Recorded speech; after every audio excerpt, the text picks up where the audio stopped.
ছড়িয়ে পড়া ছবি নতুন রামলালার মূর্তির নয়, দাবি প্রধান পুরোহিতের। তবু সংশয় রাম মন্দির চত্বরে। রাম মন্দির উদ্বোধনের পরেই রামলালার নতুন মূর্তির ছবি প্রকাশ্যে আসবে। এখন যে ছবি সর্বত্র ছড়িয়ে পড়েছে তা আদৌ ওই মূর্তির নয়। শনিবার এমনটাই জানিয়ে দিলেন রাম মন্দিরের প্রধান পুরোহিত আচার্য সত্যেন্দ্র দাস। সংবাদ সংস্থা এএনআইকে তিনি জানান, প্রাণ প্রতিষ্ঠার ঠিক আগেই মূর্তির আবরণ উন্মোচন হবে। এখন হলুদ কাপড়ে মূর্তির মুখ ঢেকে রাখা হয়েছে, হাতও ঢাকা, গায়ে জড়ানো রয়েছে সাদা চাদর। তবে একই সঙ্গে তিনি বলে রাখলেন, সত্যিই যদি ওই মূর্তির ছবি ছড়িয়ে পড়ে থাকে তবে তার তদন্ত হওয়া দরকার। অর্থাৎ প্রাথমিকভাবে ভুল ছবি বলে উড়িয়ে দিলেও এ নিয়ে মন্দিরের অন্দরে সংশয় কাটেনি পুরোপুরি।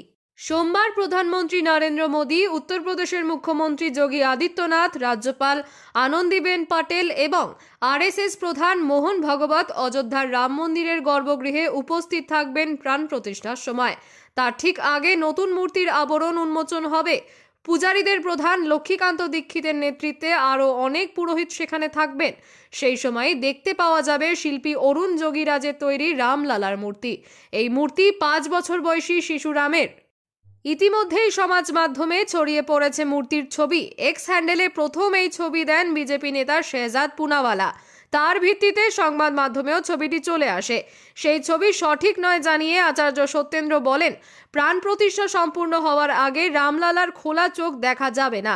খোলা চোখের যে ছবি ছড়িয়ে পড়েছে সেটা আসল মূর্তি নয়।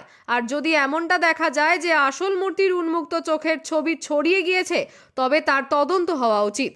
খুঁজে দেখতে হবে কি করে এটা হলো, কে ছবি তুললেন এবং কিভাবে ভাইরাল হয়েছে তাও জানতে হবে।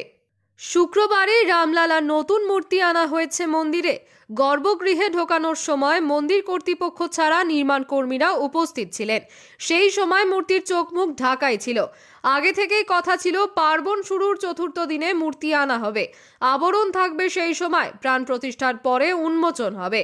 ওষুধ অধিবাস, কেশর অধিবাস, ঘৃত অধিবাস হয়ে যায় আগেই। শুক্রবার সন্ধ্যায় হয় ধ্যান অধিবাস। শনিবার সকালে হয় শর্করা অধিবাস, সন্ধ্যায় হবে ফল অধিবাস। রবিবারও 2 রকমের অধিবাস হবে। এরপরে সোমবার সকালে শুরু হবে মূল পুজো ও প্রাণ প্রতিষ্ঠা।